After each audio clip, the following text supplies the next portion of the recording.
Hey, what's up? This is pretty cool. All of us have shows, but today we are are we the Dirty South, the Cobra Wrestling Show, the Ward Wrestling Show? Maybe we're just the Florida's Best of 25 show. I don't know, but it's pretty cool. It's hard to get these two together at the same time because they're both so damn busy. But man, welcome. We're gonna do Florida's Best. I've been excited for this. I can't wait. Um, what's up, guys? Go ahead, Brant.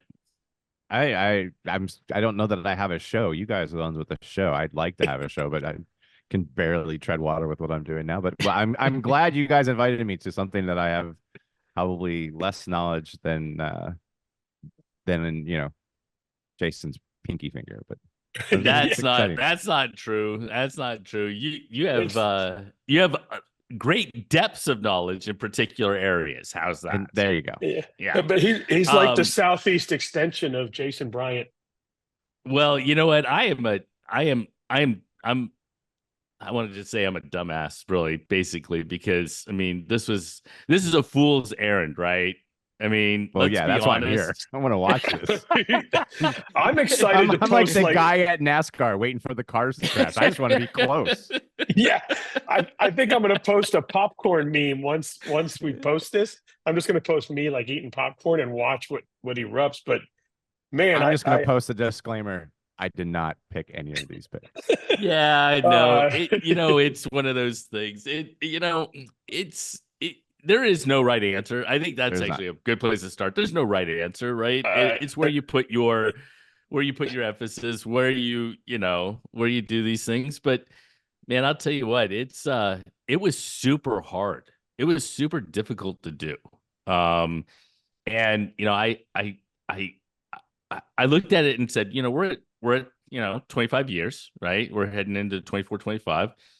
And I was like, so many people don't know the history of the last 25 years in the state of Florida. It is such a rich history. I have a background as far as having some of that history and knowing some of that history, but I was blown away by the sheer number of college All-Americans, the sheer number of 4-time or 5-time state champs. There are wrestlers who are 3-time state champs who went on and did unbelievable things. So how about the ones that are no-time state champs? That is right. That may or may not be on the list.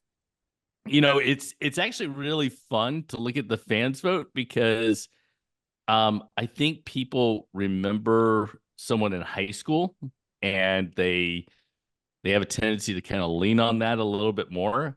I have a tendency to lean on more collegiate success than I do high school success, and that is probably going to be the thing that gets me in trouble with a lot of people.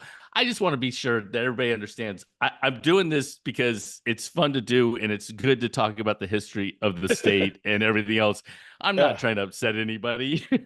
No, but I'm forwarding any emails to you. Yes, but it'll be fun to watch you piss some people off. And that was great that you went over the criteria because I think people were wanting to know what that is. But something that we'll do here is I am going to kind of host this thing. I obviously have only been in wrestling for like 7.5 minutes now. It's past 5, so now I'm at 7 minutes. And at least you made a full match. Yeah. And they've been in wrestling definitely longer than me, the history of wrestling. But we did send out a fans vote. So we do have the top 25 from that vote. Today, we're going to be going over Jason's and Cabra's, right? Cabra, we doing 25 years too. I did not. No. We just invited Brant to pick apart the fans vote and pick apart mine. Yeah. So we're going to do Jason's countdown. And we're going to do the fans countdown on something. Jason, I don't follow college. Like I root for kids in college, but I am strictly high school based. Like my website's high school based. If I have 10 minutes to spare, I'm going to write a story on a high school kid. I root for Florida kids, obviously in college. If they're in a tournament, if I can see what they do, I like it, but I do not follow college. So. And while I've covered the sport since 2004, I covered from 2004 to 2015, 2016, only in Central Florida, only my area. And if there's anything anyone knows about me is whatever I'm doing, I'm full in on that. But because of that, I did not see all of the state in those times because I was covering just certain mats or certain teams. Well, and So- that's why you didn't do And that's a why I list. didn't do a top 25 Right. because But I could not do that. yeah, Now, so hang on. Before we go, Ward, I want to ask Brant one question as it relates to that, and that is, so do you guys think, and both of you guys, do you think, I mean, college success should outweigh high school success? What do you think as far as the best wrestler, right? I mean, I think it's whatever the person doing the ranking, I think, wants to come up with their parameters. I don't know. Is it just someone who only what they did while they're in Florida? Is it if any time they wrestled in Florida? I mean, you have that kind of question too. For me, if I was to do something, it would only be on high school, but what I cover is just high school. Now Right. you cover a region, you cover kids in college, and you're much more historical than I am. I forget what happens, the moment it ends. I'm always looking forward. My stuff is always about being forward looking and that sort of thing. So for you, this is what you wanted to pick as a parameter. You're able to do that. So I don't have a problem with it, but I don't know that there's a definitive way of saying it unless you're saying these are only high school wrestlers, and you're not. You're just saying these are wrestlers who wrestled at some point in high school in the last 25 years in Florida, and I'm going to rank them on their full body of work. yeah, and I think that if we're doing the history of a Florida wrestler and how far they went in their history of wrestling, right? Or their journey through wrestling, then yes, this is the list. I think if you were going to do just their high school accomplishments, that would be a whole different list. Now, there are going Yeah, to be I there agree are with going you. yeah, there are going to be people on both, but there are going to be people that, I mean, currently we have kids that just graduated in the last 3 years that would most definitely make the only high school list, but they don't have enough historical data yet to make this list that you have created. So I think it would be two Yeah. different topics. Well, and I think that, thank you for that. And actually, I'm glad you brought that up because I would totally forget to say it. And that is, I cheated a little, right? In that I didn't really include anyone that had just graduated. Like, there won't be a Sawyer Bartelt on my list. There won't be a Cooper Haas on my list because they haven't really even had a chance to wrestle collegiately yet. That doesn't mean that if we did this in 5 years, from 2000 to 2025, that if Cooper goes on to be a 4-time All-American, yeah, he's on this list. I mean, he's definitely on this list. But or a one-time All-American, a two-time All-American. yes. Well, I mean, yeah, it depends on what happens with the other parts of the list. But yeah, definitely. So people watching this realize that when you're composing your emails, that college is heavily based in this, and your opinions on college is heavily based in this. This is your list. I think of it. You hear like basketball and football players that go into the Hall of Fame, either the Pro Football Hall of Fame or the College Football Hall of Fame, and there are guys in the Pro Football Hall of Fame that may not be in the College Hall of Fame, and obviously there's tons that would be in the college that wouldn't be in the pro. You're combining both of those, so you may have been great in high school, but if you didn't do as great in college, in your rankings and in your idea, it is a hindrance on them and where you go and how you do in college. I think it's really cool for me to go through this process because the history is amazing, and I think if there are young wrestlers that watch this show and listen to this show, or parents of wrestlers that listen to this show, you're going to hear some names throughout these 3 episodes that did not accomplish big things in high school. They accomplished good things. They won some tournaments. Maybe they even got to the rankings nationally or statewide. They didn't win state titles, and they went on to have tremendous college careers, tremendous international careers. So just remember, sometimes the kids aren't peaking. Sometimes they started late. Stick to the process, I would say, to parents and out there and kids out there, because just because you don't make the podium in your state in Florida, or you don't win the 32, the NHSCA, a Fargo All-American, that doesn't mean that you're your story's written yet, and you're going to hear about a lot of people here, which is why I liked doing it this way. But Yeah. Let's start. All right, let's so start we're- yeah. So, breaking so what down I'm, and tearing I'm up going to his do, list. yeah, I'm going to do. I'm going to share the fans vote. There's blood in the Jason's going to water. have his countdown, and we did have over 80 fan votes come in, so we will talk about those too. But we're going to kick off. We're going to kick this off with the fan vote at number 25. And this was an average of over 80 that came in. Broke it down to whatever Jason felt like breaking it down to. And so just so 20 everybody, just so everybody knows, 26. just so everybody knows, I counted individual votes and then I basically ran an average. And if you had the lowest of those, if there was a tie in the number of votes, you were elevated above the other people. So he didn't just go, I don't like this person, you're not in. I don't like this person, you're not in. No. All right, so number 25 on the fan vote, guys, is Cesar Grajales out of Brandon. yeah. What do you guys think? I mean, several wrestlers received the same number of votes as Caesar, but he came in because he was ranked higher in most of everything. So what do you guys think of that? I'm going to punt on Cesar Grajales because I personally have him higher than number 25. I haven't seen above 16, but I'm guessing we're going to talk about him at some point. Yes, I have him. Yeah. I have him in the next show. So I don't want to kind of give away all the different things, but certainly Caesar, the Brandon crew during that period of time was unbelievably great. It was an unbelievably great crew that, obviously continued the streak. It was probably their best teams for long periods of time. And I knew some of the teams from the Brett Gustafsons and all of them from the, late 80s and early 90s. But man, I'll tell you what, that early 2000s teams in Brandon were just they were special. So number 24 on the fans vote, Dan, was before you get to that, some of the other ones that got votes, let's give some love out. Oh yeah. Do you know him? I have him in front of me. Go ahead. Cy Wainwright, Clay, Jack Crook, which I'm surprised we're not talking about him later. Joe Cozart, JT Taylor at Gibbons, Cedarian Perry, and Zach Sherman. And also received votes, but didn't get into the 25 from the notes I'm understanding. On the fan side. On the fan side. We will be talking about some of these today. Yeah. So, Zach Sherman for me was a difficult one. He was difficult, just like Julian Ramirez, just like Singletary. Nick Bouzakis is one. Nick Bouzakis, I think you can look at that too. Yeah, so those are all individuals that were really difficult for me personally because they wrestled in Florida, but they wrestled only a sliver in Florida.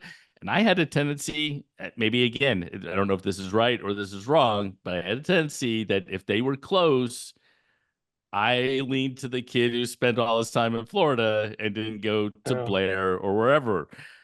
Well, is that right? I don't know. I'm okay with that. I'm okay with that. I get it. I mean, I haven't seen above 16, but I mean, if I would say you're in deep trouble with your emails if Zach Sherman's not on your list.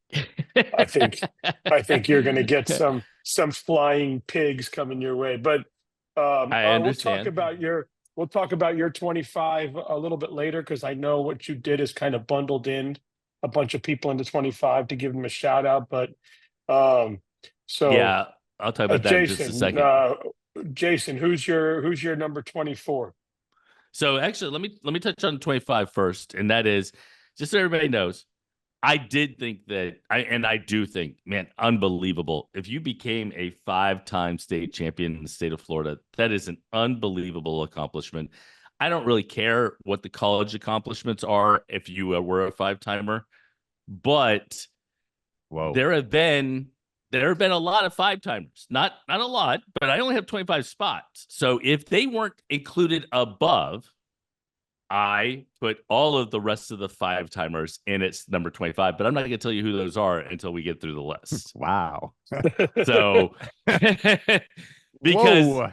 Yeah, it's just one of those things. All right, can you cross off my name, Ward? I don't want anyone seeing me in this. You want me to block? You want me to block your face?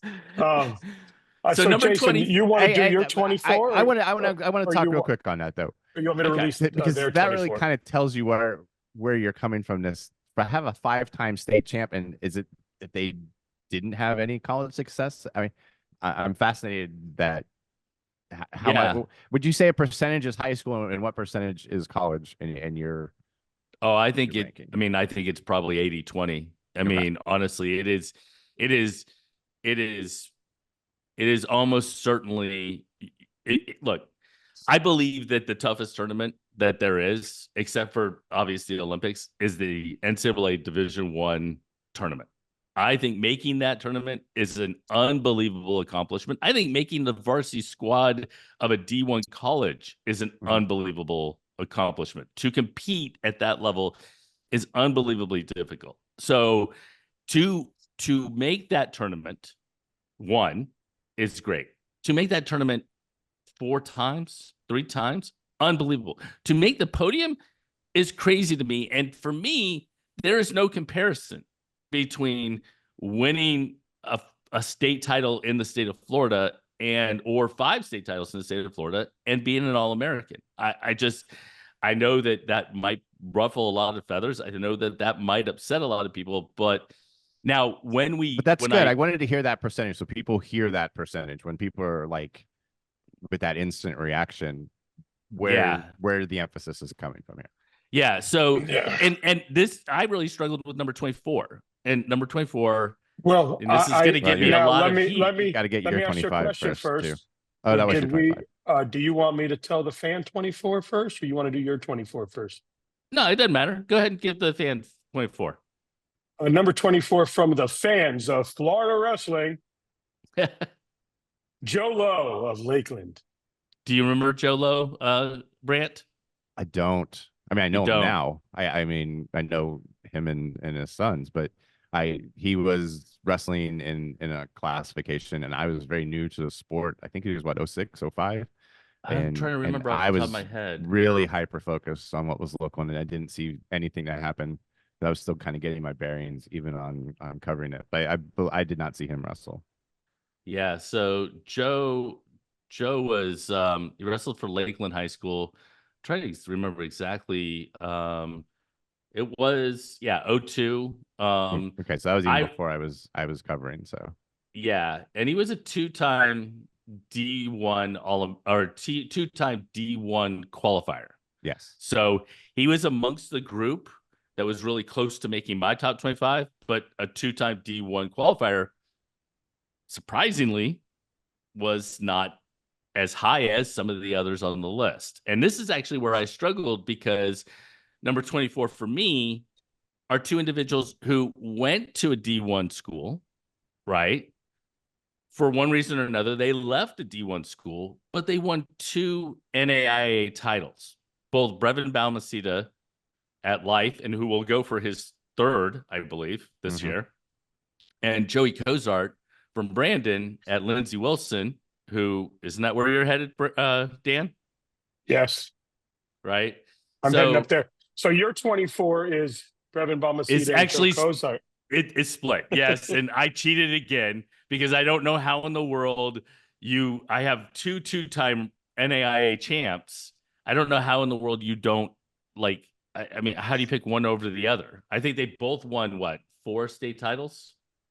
Yeah, they both won 4. Joey was a finalist 5 times. When he lost his first one, was actually to Scotty Sentis. Yeah. And so that's pretty good. And Brevin along the way also was a Super 32 champion. He was a 3-time NHSCA champion, 2nd at Walsh Jesuit, and 4th. Yeah. So how in the world is he number 24? I mean, that's my crushed. question. Yeah, that one you're going to get crushed. I think I've sent you 4 emails already on that. Coach B, please. Jason is the one that made this list. Coach B. So actually, I think this would be really interesting for the South Dades and the Brandons. If I were to ask them, okay, South Dade, you've got Bartell, you got Brevin, you've got Bretley, you've got Kendrick Sanders, you've got Earl Hall, I can go down the list, right? I can come up with 10 kids from South Dade alone, right? I can do the same thing for Brandon. how would you put them in order? Fantastic. Well, I mean, there you have it. I think So, Brevin and Sawyer are 1 and 1A for South Data as far as high so school accomplishments. yeah, As and far I mean, as high school accomplishments, And then yeah, Brevin has again, and you've kind of I guess you haven't touched upon it entirely. You talked about how important or how hard it is to be D1.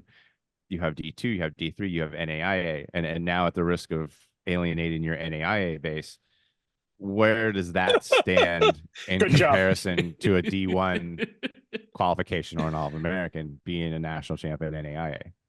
yeah. So Yeah. I think it's hard, right? I mean, Yes. look. So one, you're a collegiate national champ or a collegiate All-American. That is, I don't care if you're wrestling JUCO, NAIA, D3, D2, doesn't matter, right? That it is all an unbelievable accomplishment. And if Brevin had stayed at Oklahoma State, maybe he's a many-time All-American for D1. And No I don't know question. what. I don't know. Well, no, there's not. It's not no question. I've seen talented Absolutely. individuals who don't make the lineup of their and it, you know what, if it's not the right fit, it's not the right fit. But I don't think anybody would disagree with me if you were making a comparison of NAIA to D1. The D1 is exceptionally, like, just significantly better. I mean, it's deeper, and it has more talented wrestlers from top to bottom than any other classification. The question is does an All-American, right, at D1 trump a champ at NAIA or D2? Does a qualifier trump a champ? That's a great question. That's a great question. And I think it's tough. I'm now covering, as I have only since 2018, seeing the talent levels of all four divisions.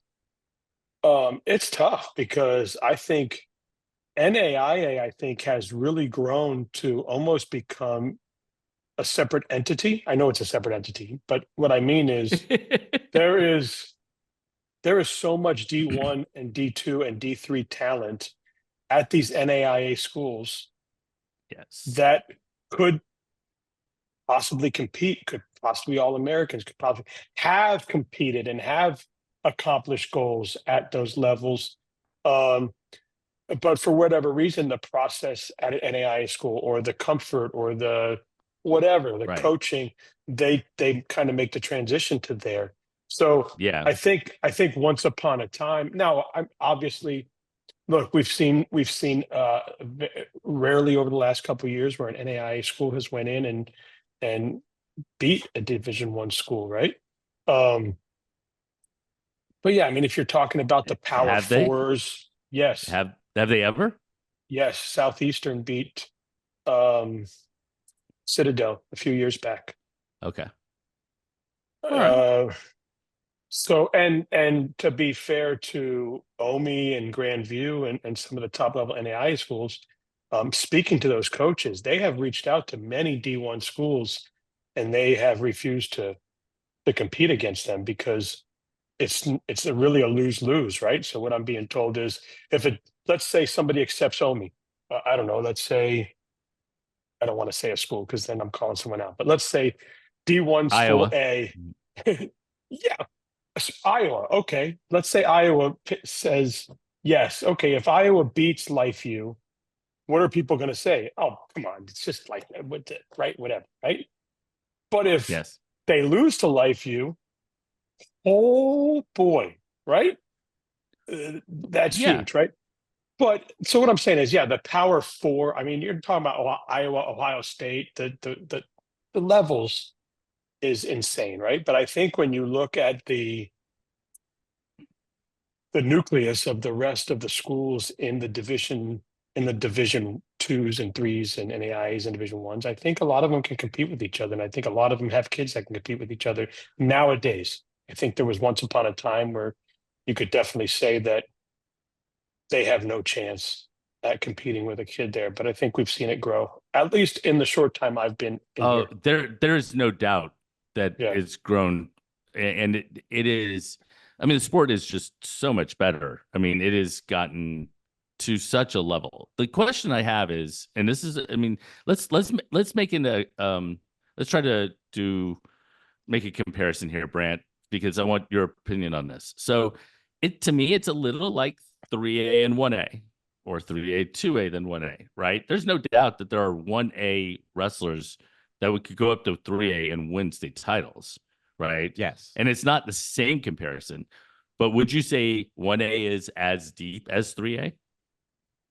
Well, it can't be I because the mean, schools are smaller. Define deep. Is it it's not as deep on the district level, maybe not on the region level, but I think some years, because of how Florida has developed, and deeper. where the wrestling hotbeds in this state tend to be around 2A and 1A schools, other than Miami-Dade County, which is its own monster, and they're mostly 3A. But I mean, you think Southwest Florida, most of those schools are 2A, through Polk, Hillsborough, those schools are all 2A. Absolutely. You look across, Clay County and northern Florida, and where some of the hotbeds are there, going into Tallahassee, those are all 2A schools. And then you have, even in the Panhandle, where you have like Coach Bird's building something there, and that's 2A. And then you have like the private schools and small schools, some of who've moved up, like Somerset and Jensen Beach have moved up, where those were just as good as some of those 2A powerhouses, but they're 1A schools, and the 1A schools can focus more.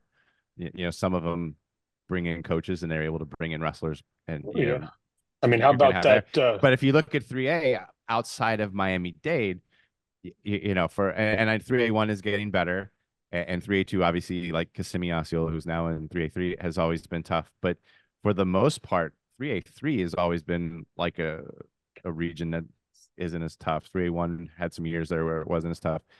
So it's tough to make that comparison in Florida just because of where everything is. Yeah. When you're talking about college, you're talking about allocation and resources, and the 1A schools have designated buildings. It's not a perfect comparison. I was simply trying to make a but it is different. I'm just trying to explain that to people that are watching that. I don't know that it's an accurate comparison, only because of how things are. Now, I think the interesting thing with NAI is I've seen it grown. I'd like it not so much to see it compared to D1, but see where it stands compared to D2 and D3.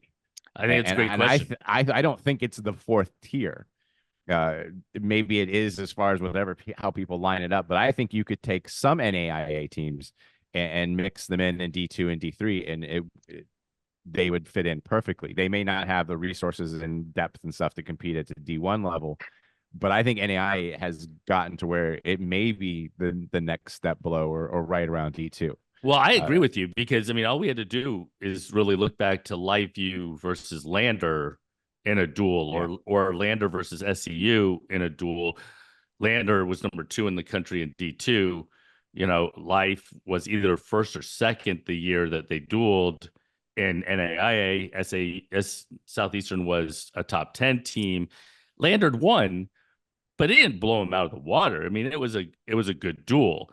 The question I would have would be, all right, what about the 10th D2 team against the 20th NAI, or the whatever the case is? Well, that's what I was saying too, because the depth of Division 1 may not even be as deep. The depth of Division 1 schools, Division 1 schools might not be as deep as some of the other divisions, because there's a lot of Division 1 schools that and I'm sorry, I'm not going to say any names, but there's a lot of Division 1 schools that I don't know that they make the tournament in the other divisions.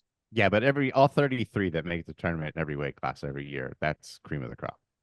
And I think what Jason's getting at is, in the NAIA tournament or Division 2 tournament, maybe the ones that make the final tournament, there might be a easier path than at the Division 1 level right now.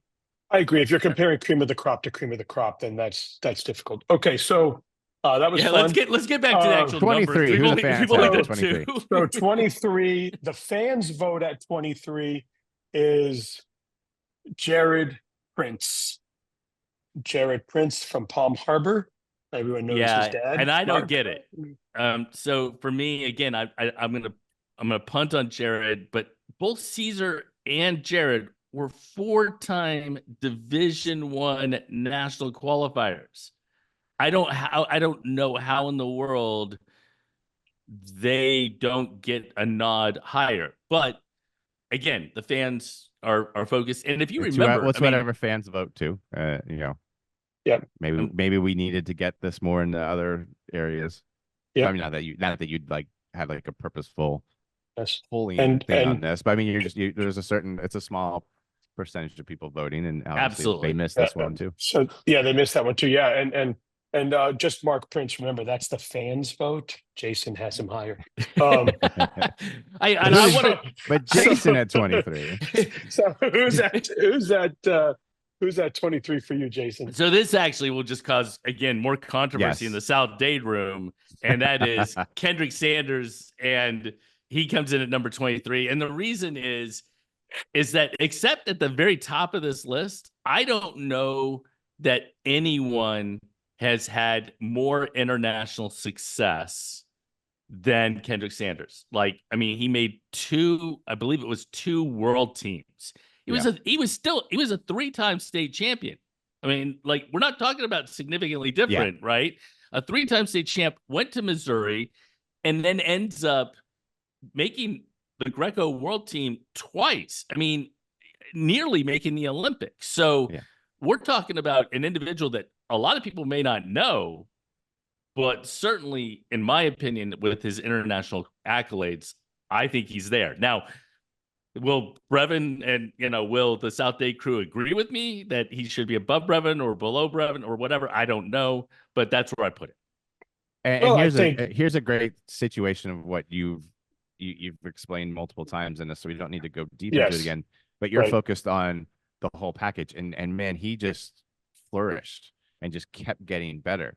And sometimes when you win your high school state championships, and I'm not naming anybody, but sometimes that's where the peak is, and you need another level as you go to college. And some of these guys find another level. And he found Brevin's journey. levels. Brevin's journey's not done yet, right, Brant? That's right. I'm talking about Kendrick, and no. I mean, that's levels. what you mean. That's what you mean when we talked about why Kendrick is higher on the list. For him, is the journey's accomplished, right?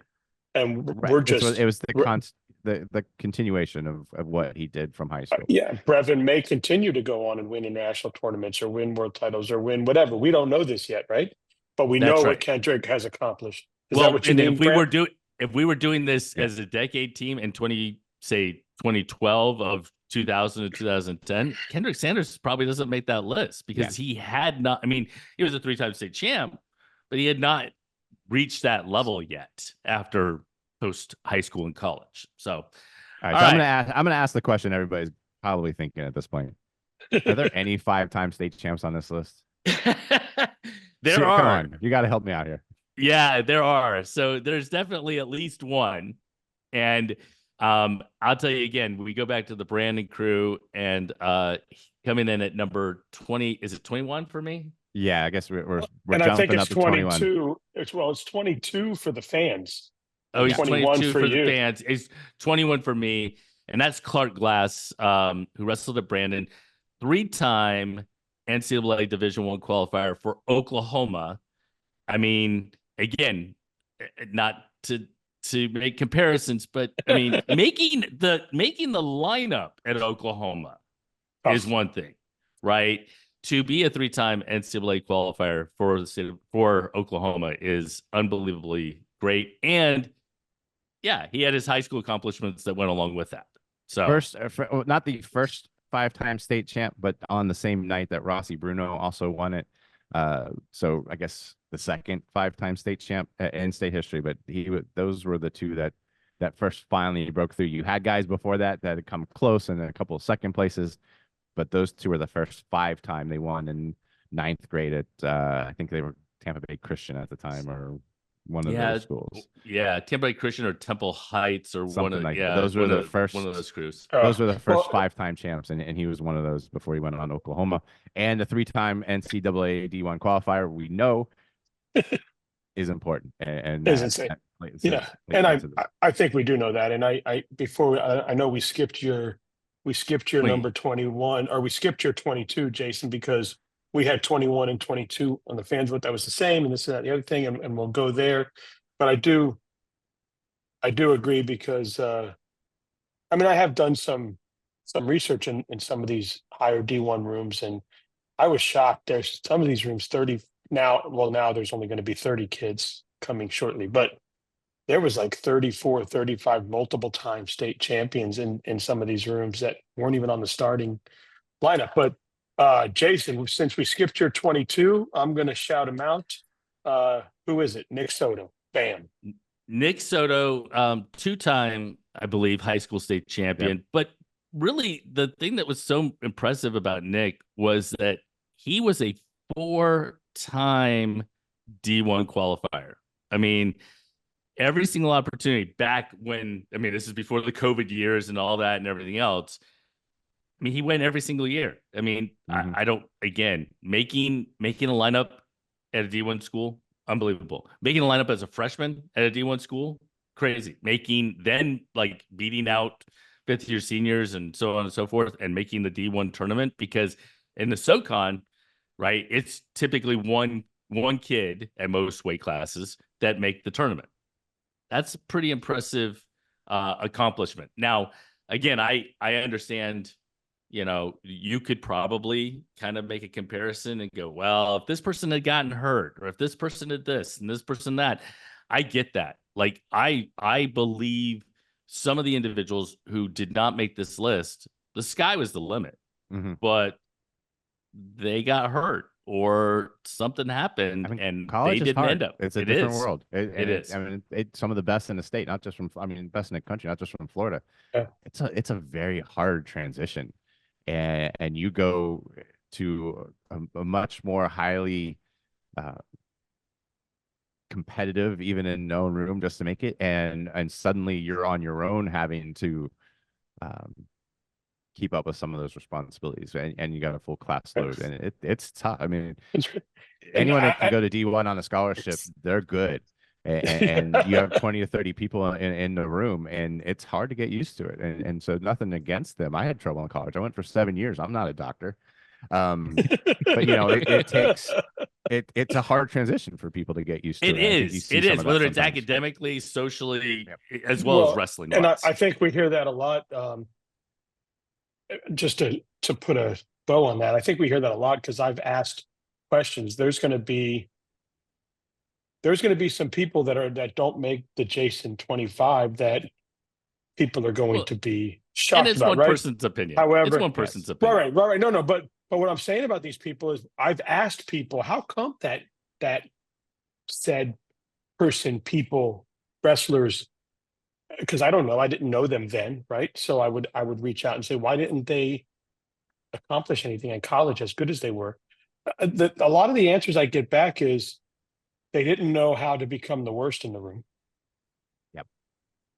Or one of the worst in the room, because they were the best in every room they've ever been in, and then to go to college and be, I don't want to say the worst room, but not anywhere near close to the bottom in the room. They didn't know how to transition and understand how to be that person. And then burnout, right? They've been doing this for so long, they burn out. So one thing I would say in your favor here is when I talk to any college coach, they tell me the hardest thing to do is keep a kid in the program all 4 years. Yeah. So it is a huge accomplishment just to stay in the program all 4 years. And I think that we see that. But Nick Soto, another one. How many state titles did he win? Two. 2010, 2011. Which is great, but to go on and be a 4-time All-American is even gooder. Or four-time qualifier. Yeah. 4-time qualifier. 4-time qualifier is pretty good. Because if he was a 4-time All-American, he'd be higher on this list. Than this. There's a kid who was tough in high school and just flourished at the next level. Knew how to succeed and knew how to handle college. So he deserves to be where he's at. Anyway, Brant, I noticed you do like a pound for pound ranking. I do, and I think we touched on this already. Oh, I don't do one. Yeah. No You pound for pound don't do a rankings. pound for pound ranking, but I know I think we just touched on this. Didn't you just discuss the comparison between 3A, 2A, and 1A? Yeah. We jumped ahead. Yeah, You So- jumped ahead. I don't Okay. do a pound for pound because I don't have enough time to hug my Yeah. kids at night sometimes. So, and I don't do anything if I can't get it right. And so I don't want to. That would take just. I would. It's a whole other topic, but for me, when I'm doing rankings, these are high school kids, and I have 3 high school kids of my own, and so it's really important for me to be as accurate as I can be. And I know I'm not always accurate. I mean, it's a ranking system, but I don't want to do a pound for pound and not get it right. And so I just And don't it's have. tough. So It's tough, and some compete against others. Some it just yeah. That's what yeah, people always ask for, and I'm like, no, you can have what I do, but it's just yeah, I want to pound make for sure pound. that I'm doing these kids right. let's I jump to think- 21. 21. Let's jump to think- 21. fan. I think that the fans step back behind the arch and hit a 3 with this one. Cooper Haas at 21. Cooper Haas. So again, if we're talking, he's not on my list. I have already said that Yes. previously, but if we're talking Brant, I'm not gonna put a number on it, but if you were to put him in terms of just high school accomplishments, top 10. I mean, if we're talking the last 25 years, Yeah. I think I'd have him up there. I mean, the thing that is, if you go and you look as who he wrestled to win titles too, he always seemed to wrestle, the best kid for whatever reason. These kids kept ending up At Cooper's weight, yeah. at his weight. Unfortunate for them, but he also showed his skill set, winning knockout titles and just a smoothness to how he wrestled and a maturity to how he wrestled. Yeah. So I'd have to put him. And up I there. expect, from what I've heard, he's thriving in the Army room. Yes. He's Yeah. going to have a wonderful career at West Point and everything else. So certainly He's a kid that you looked at him and you saw him and you saw that he was going to college. And there are some that I know I've been wrong on, but you just felt like he's That was not right done. fit. He's Yeah. not done He's- succeeding at this sport. Yeah, and he looks what I really like about Cooper is, man, for so long he looked so unassuming, right? Like he just looked. I remember we would be at the house and the kids would Cynthia be telling like Daniel, go work out, go get stronger, go to this, go to that. I got to do this, got to do that, and we're like, and he'd be like, yeah, but I mean Cooper's kicking everybody's ass. Look at him, he doesn't look strong, right? But then when you'd get up, because for so long, that's what Cooper looked like, right? But then not when any you- longer if you've seen him. no, No. his senior year, he just finally the shoulders came in, the chest came in, and now the strength with that mindset and that skill set. Because I got to tell you, his mindset is unbelievable. The belief system he has, and I think that, man, the last couple of years, the class going out there with Bartelt and Haas and Basil and Crooks. Mm-hmm. I think we're really going to see them start to excel. We already have. I mean, Basil's been in one the place you're tournament. not gonna Crook's see been in the them? tournament. Where? On Jason's list. That's right. Yeah. Yep. But actually, FYI, I hope to see those boys because I'm going up to the throwdown on the Yorktown. And, Are they wrestling there? hopefully, yes. So hopefully Nice. Haas and Basil will be in the building The with lineup. the Army That'd be nice. in the lineup, and that'll be cool. So obviously they're going to go on and have great careers, I believe. And if we're both around 10 years from now and we want to do this again, 30 for um, 30, 35 for 35. yeah, I Cool. think hopefully they'll make it on. But I think I've already learned my lesson. I don't think I need to do it anymore. I got a lot of hate in Georgia. So, and you know what? Number 20 Yes. on both the fans Yeah. vote They and both my agree vote. amazingly. I actually am surprised that he wasn't higher, and that's Anthony Artelona. Artelona, 4-time state champ, 5-time finalist, 6-time, state Top placer. three. And the But one time he lost But out you're, of where he would have had 5, he lost to Jake Brindley. right. 4-3 in one but of you the made him, best finals I remember watching. but you made him 20 as well. How do you think he should be higher? Well, because again, the people that are rated above him or ranked above him in mine, I mean, he was a 3-time NCAA qualifier, I think 2-time blood rounder. So 1 match away from making the podium. But the individuals above And he did him that at an Ivy. At an Ivy, right. Where he's in the at business 10, school. Right. Yeah. I mean, unbelievably talented. But the people above him had more. They qualified for that's more, what's crazy. or they made the podium. I mean, that's just crazy to me. Right? That's like a person you spoke about earlier, and Julian Ramirez. I think he's a 3-time or 4-time blood round, maybe 3-time blood round. He's been in the blood round. I know he was in blood round last year. So Tough. So yeah, Grant, what do you think of that? I mean, I was shocked that he was so low. I mean, he's one of my favorite kids that I've covered. I got a chance to talk to him a few times, and even talked to him when he was up at Penn and settling in, and just a great kid who really pushed in the room, worked hard year round, and did the right things. Had success on the freestyle circuit also. And yeah. I mean, we're not even talking about Fargo. And we're not even getting into Fargo and that sort of thing. And just and I know how much it meant to him to be at Penn and to have the chance for the education and how hard he worked at that, and would have loved to have seen him on the podium. But just just one of the good ones. And I know why he's at 20, because I've seen some above him, but just certainly a great talent from Florida. Well, and I think that you brought up Brindley and his loss to Brindley, and Brindley didn't make the list. He was one of mine, like just outside of the top 25, but he had so many accolades, and then goes to Cornell again, an Ivy, unbelievably talented individual, but he didn't have near the college success that Artelona did, and that sort of thing. How do you think the state has changed from a journalist perspective over the last 20 years that you've been kind of involved? I mean, as far as the state, I think, well, it's obviously deeper. And I think some of the matches that when I first started covering in the first day or second day, even because it was 3 days then also, are now equivalent to maybe like a quarterfinal region round. There are no buys, if you will, at state. Right. And I think there used to be. Now there's some kids that everyone's a buy, but for the most part, when you look at the state brackets now, there are 12 to 16 kids there that are capable of doing something on any given day and winning. Obviously, like I said, there's some that are always going to be the winners, but it's a tougher road now than it ever was before. And it's at all of the levels.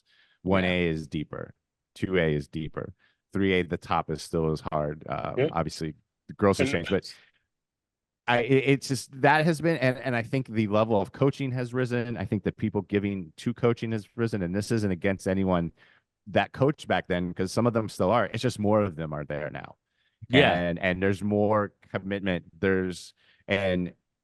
I tell the story all the time. I covered this through when wrestling was thrown out of the Olympics. And I remember talking to Russ Cozart at one of the state tournaments, and we spent maybe 20 minutes just talking about how awful that was. And of course, it ended up being fixed.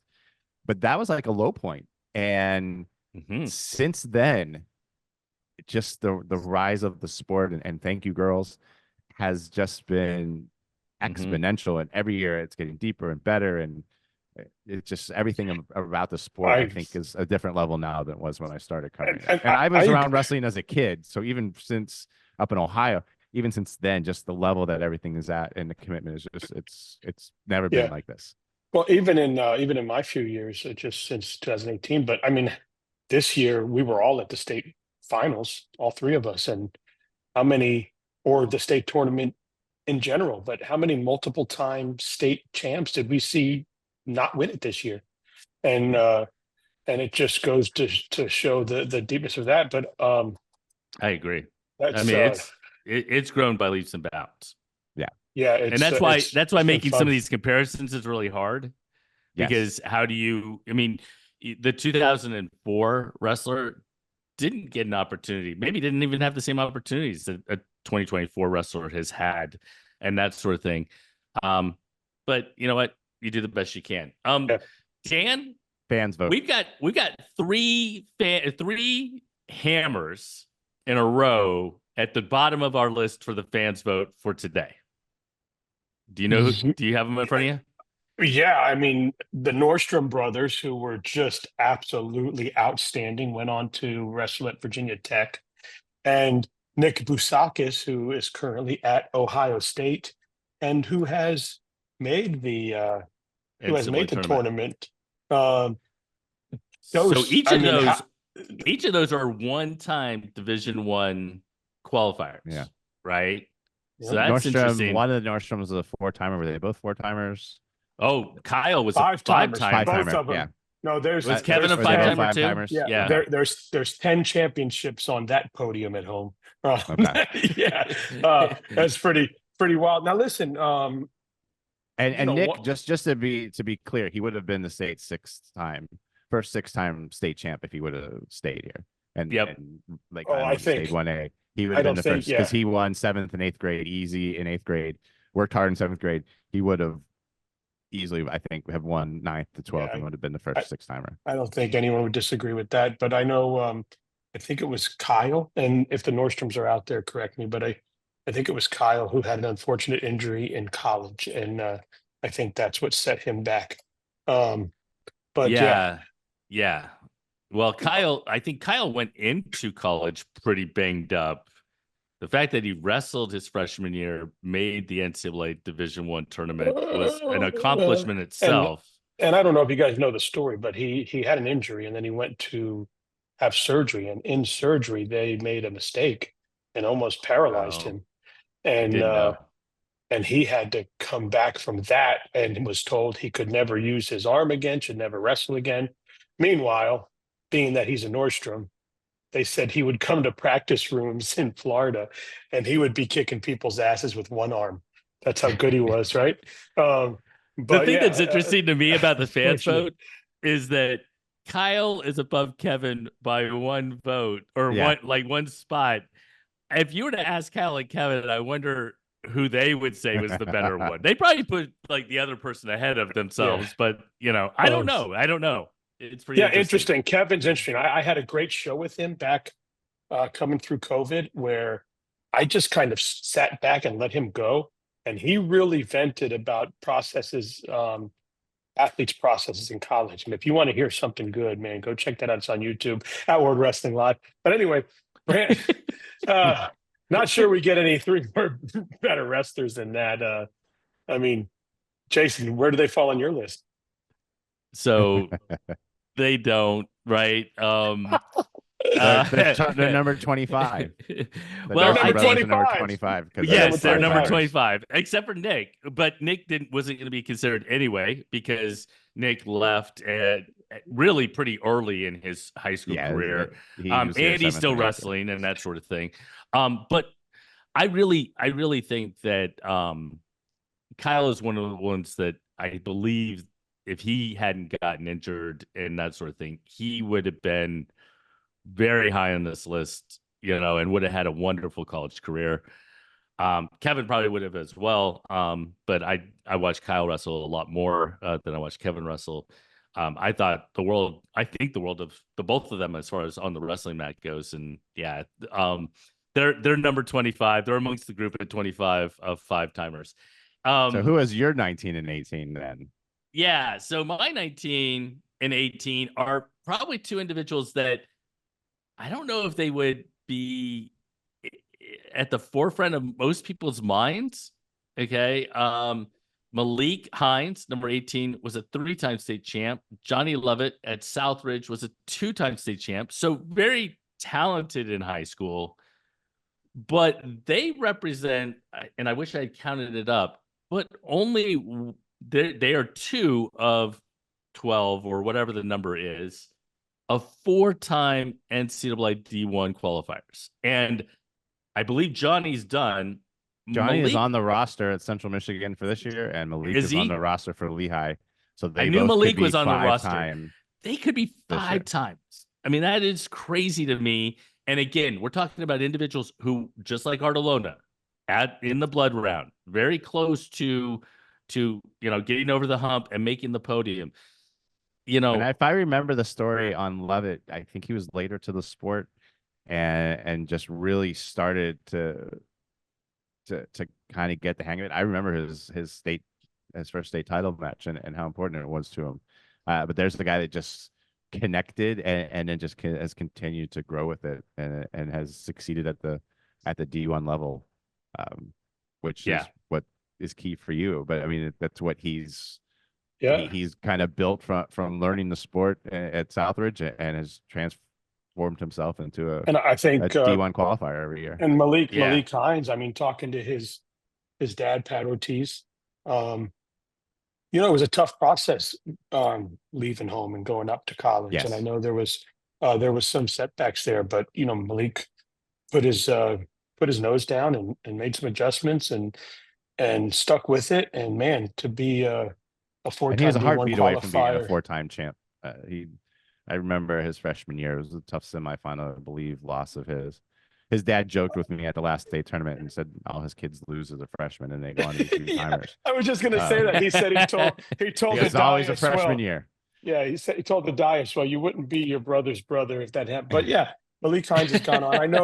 I know right now, obviously in the heat of the battle, in the heat of the process, they both wish Pat and Malik have ideas that maybe could have made it better or maybe could have went a different direction, but this is where they're at, and his goal is to make the podium this year, and good luck to him. The Hines boys, and you've got a Dias now coming up. Good kids. All right, so let's get close to wrapping this up. Yes. I'm going to jump to my 17 and 16.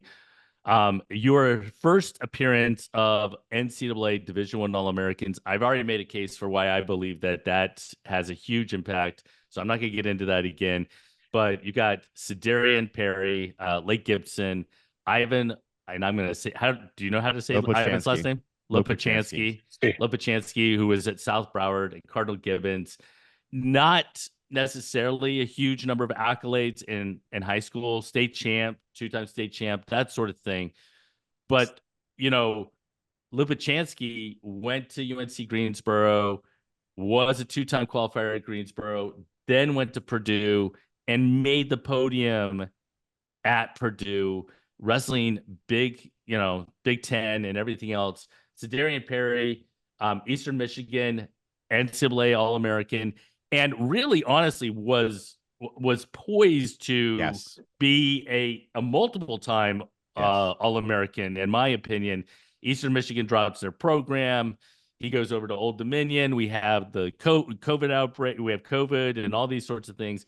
Well, and Old Dominion folds. I mean, and then Old Dominion folds. He's had to move around so much, and it's really a shame. And like you said, here's a guy, 1 state champ, 2-time finalist, just blossomed, just a great kid. And he goes and he makes his mark at Eastern Michigan and then has to go find another home, goes to Old Dominion, makes his home there, is coming along, wrestling well there. And then they close up. And then he gets on like this journey of trying to find another home. And it just a good college career that could have been better if he just didn't have the bad luck and programs folding. No doubt. And just to, as you go on with them, just to rewind a little bit, the fans had the coach of North Dakota at number 17, Obi Blanc. Yeah. So again, Obi's another one that I don't understand how Obi's not higher on the fans vote. But I mean, I have him higher. We're going to talk about him later, right? But Obi is went to Lehigh and Oklahoma State. We're going to get into all his accolades and everything else. Obviously, North Dakota State. And I'm glad you brought up the point of North Dakota State as far as coaching goes. There are some individuals who didn't make the list.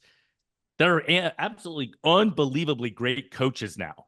They are great coaches. I had coaches reach out and ask me, "Are you guys taking coaching into consideration?" I said no, because obviously one guy that would be on the list based on coaching would be Omi. I mean, he's doing a great job, and we've got so many more. And being a two-time Scotty national Sanchez, who champion. might be on the list later, someone. Yeah.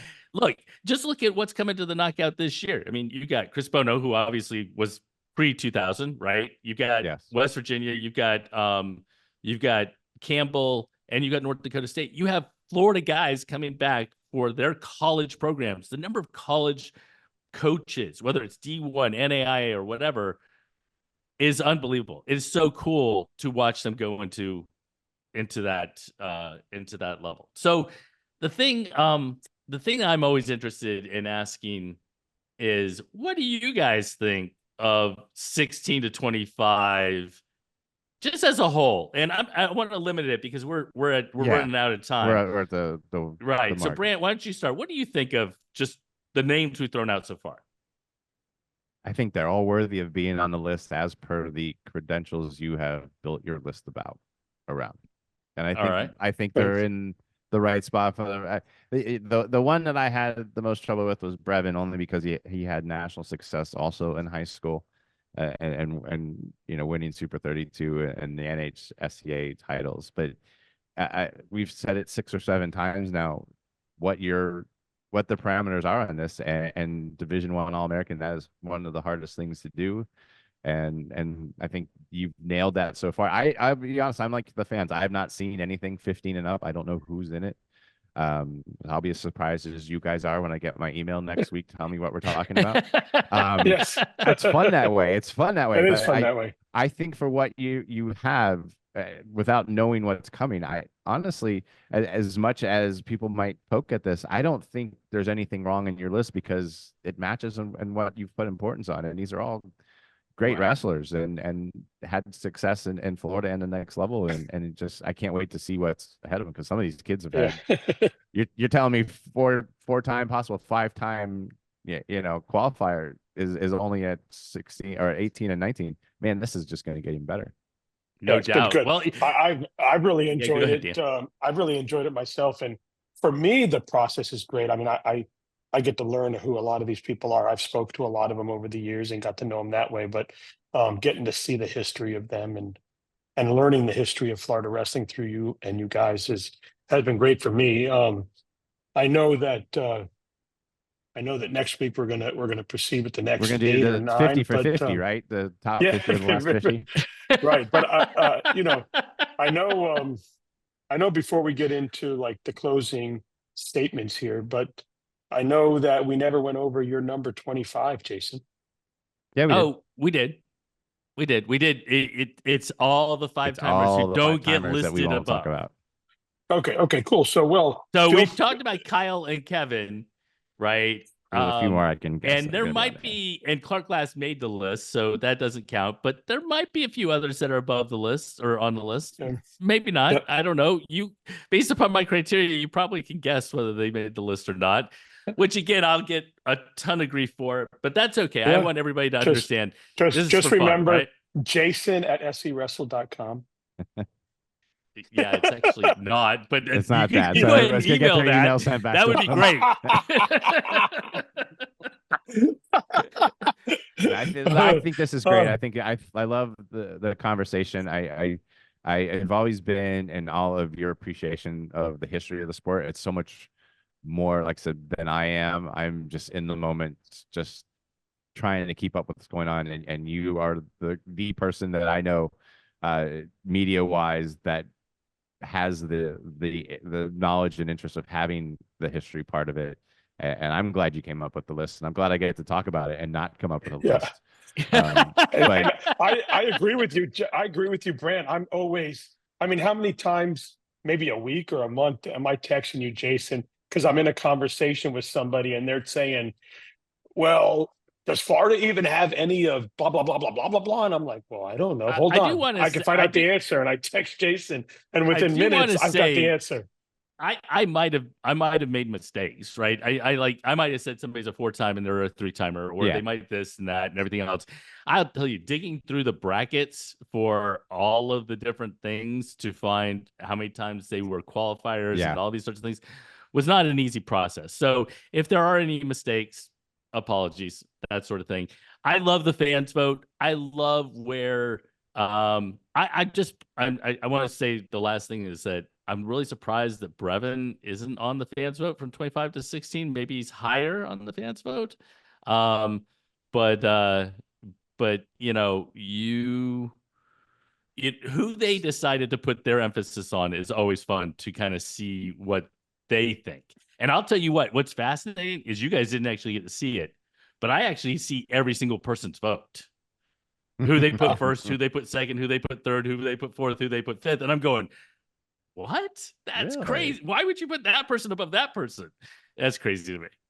So Because all I right, can't wait Dan. to see. I can't wait to see what's coming up next. So yeah, I'm excited. I'm excited. I know that obviously if I sent you a list, Daniel would be the top. I mean, he's the one because it's my list and he's my son, right? So I'm sure you got that in your list.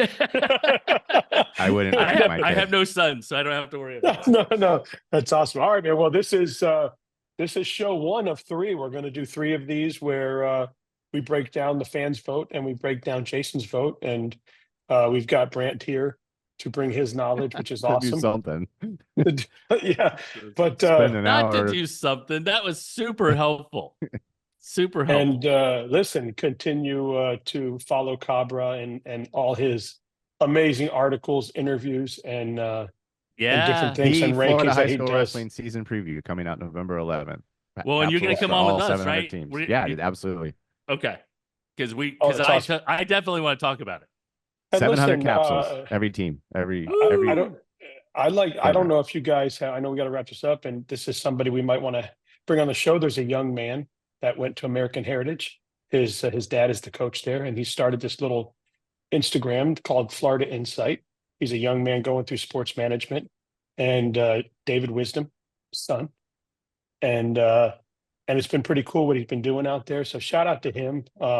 Little Florida Insight Instagram where he's bringing that, and he's doing a little preview himself. So maybe it would be cool Awesome. to have that young kid come on when we do the previews, and he's trying to learn, and it's nice to see somebody not old like Not me. us coming through. No, a young man that was a wrestler in our state and is still doing it to kind of start to promote the sport at that level. I think fostering the next crew of individuals who have the same level of passion, and Yeah, it's Brant, fantastic. who is a journalist, can talk about the ethics of from a journalism perspective and Yes. everything else. I think is super important. So, Okay. Absolutely. Yeah. All right, all guys. right, guys, have a good one. Looking Yes. forward to it. Get ready for next week. All right. Love it.